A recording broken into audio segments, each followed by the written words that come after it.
Meaning of druggie. Druggie. Druggie.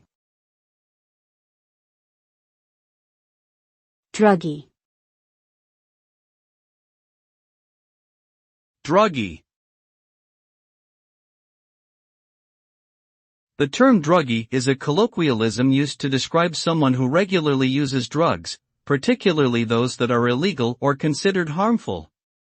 These drugs may include substances like cocaine, heroin, or methamphetamine, as well as prescription drugs that are abused for recreational purposes. Unfortunately, drug abuse can have devastating consequences on a person's physical health, mental well-being, and personal relationships.